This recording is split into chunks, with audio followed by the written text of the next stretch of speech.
Today we're breaking down a statement that has been echoing through Washington and beyond, a line that captures deep frustration and a sense of urgency from congressional leadership. When the House Majority Whip says, "We've been sounding the alarm for years," it is not just a soundbite. It is a reflection of long-running debates, warnings that lawmakers say were ignored, and a political moment shaped by consequences that many now feel are unavoidable. To understand why this phrase matters, we first need to understand the role of the House Majority Whip. This position sits at the center of congressional power, responsible for counting votes, enforcing party discipline, and translating leadership priorities into legislative action. When someone in this role speaks publicly with such urgency, it usually signals that internal conversations have spilled into the open. The phrase "sounding the alarm" suggests that warnings were issued repeatedly and deliberately. It implies that the problems being discussed were not sudden or unexpected. Instead, they were foreseeable, discussed in hearings, raised in reports, and mentioned in speeches long before they became headline crises. From the whip's perspective, this is not about hindsight, but about missed opportunities. Often, statements like this emerge during moments of national stress. It could be related to economic instability, national security concerns, border policy, public safety, infrastructure failure, or fiscal responsibility. While the specific issue may change, the underlying message remains consistent. Lawmakers claim they saw the warning signs early and tried to act, but faced resistance, delays, or political gridlock. In Congress, years is a powerful word. It implies multiple sessions, different administrations, and shifting political majorities. Saying the alarm has been sounding for years suggests that the issue transcends one election cycle. It frames the problem as structural rather than temporary, and it places responsibility not only on current opponents but on a broader system that failed to respond in time. This kind of statement also speaks to frustration with the pace of government. Legislative processes are famously slow. Bills must pass committees, survive negotiations, and secure enough votes. Even widely acknowledged problems can linger unresolved for years.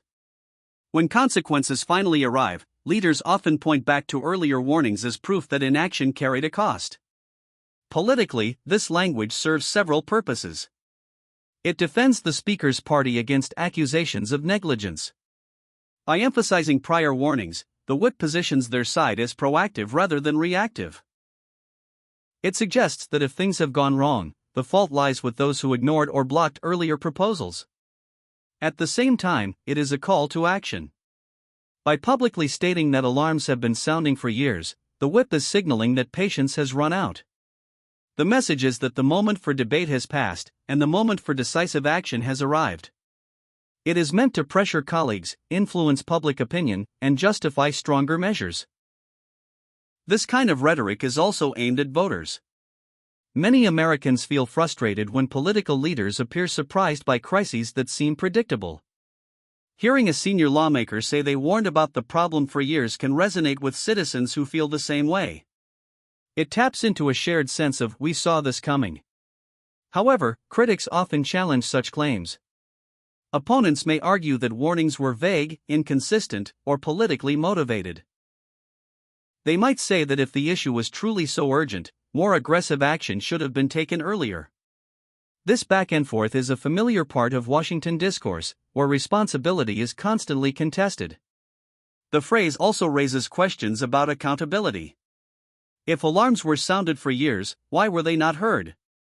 Was it due to partisan conflict, lack of public support, competing priorities, or flawed policy design?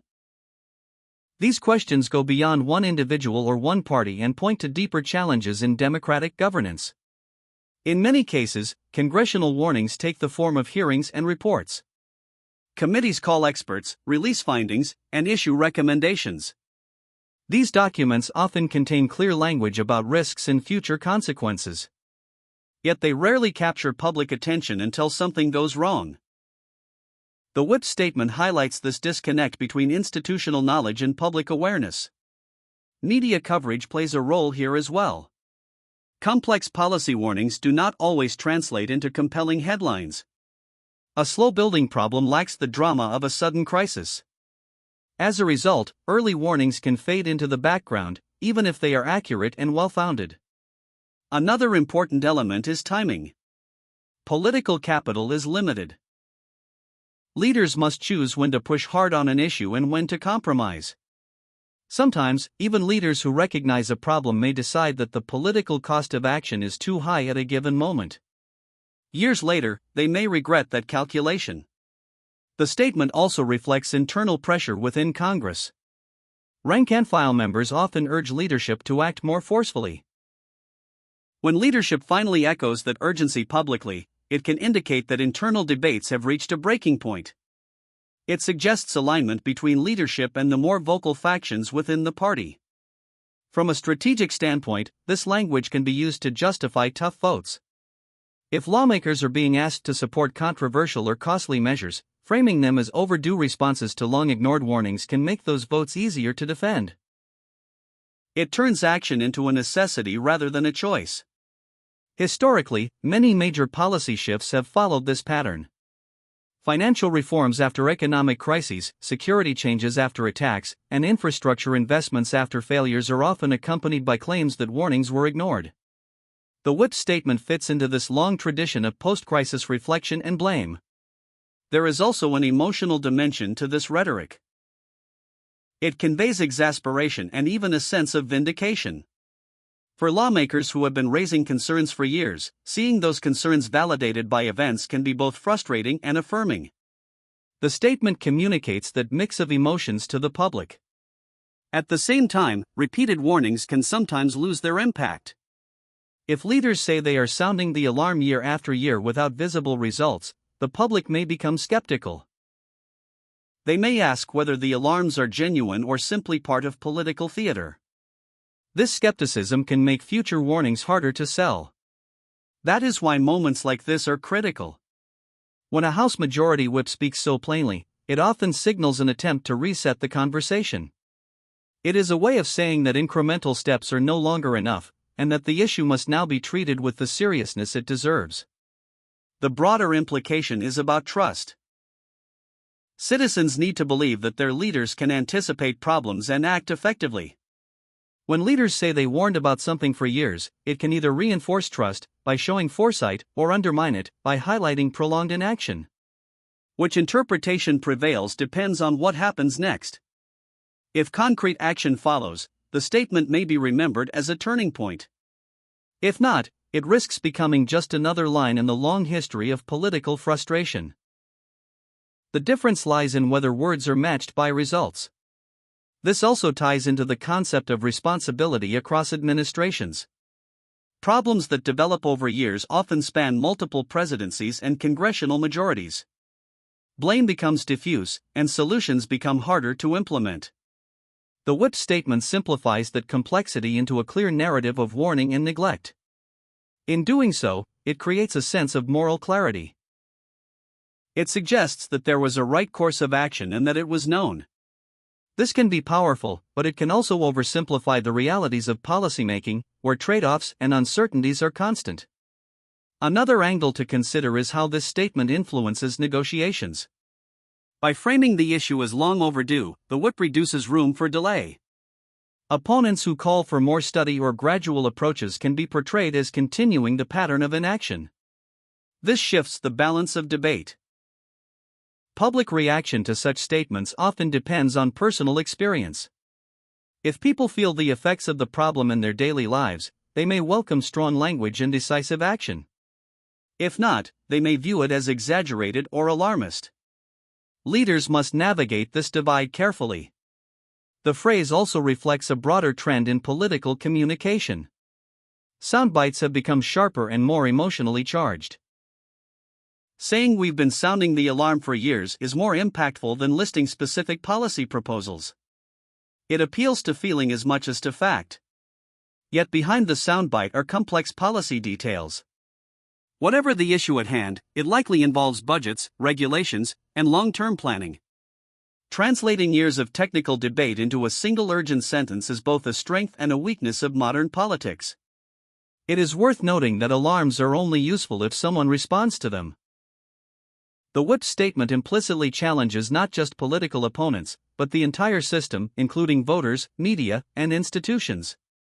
It asks why warnings were not enough to trigger action sooner. In that sense, the statement is also a lesson. It reminds us that democracy requires engagement. Warnings from leaders need public attention to become political priorities. Without that feedback loop, even the loudest alarms can go unanswered. As this story continues to unfold, the key question will be what comes next. Will the urgency translate into legislation, reform, or meaningful change? Or will it fade into the background, replaced by the next crisis and the next set of warnings? For viewers trying to make sense of it all, it helps to look beyond the rhetoric. Ask what was actually proposed in the past, why it did not pass, and what is being proposed now. Understanding those details provides context that soundbites alone cannot offer. Ultimately, the statement "we've been sounding the alarm for years" captures a moment of reckoning. It reflects accumulated frustration, political strategy, and a push to move from warning to action. Whether it succeeds depends on the choices that follow. As citizens, paying attention to these moments matters. They reveal how leaders see their own roles, how they interpret past failures, and how they frame the path forward. In that sense, this single line tells us a great deal about the state of governance today. It shows a system grappling with long-term challenges in a short-term political environment. It shows leaders trying to balance accountability with urgency. And it shows how the language of warning becomes the language of action when time runs out. That's why this statement resonates. It is not just about one issue or one leader. It is about the broader question of how societies respond to warnings, and what happens when those warnings go unheeded for too long. As always, the real measure will not be in the words themselves, but in what follows. Years of alarms have led to this moment. Now, the response will determine whether those alarms finally make a difference.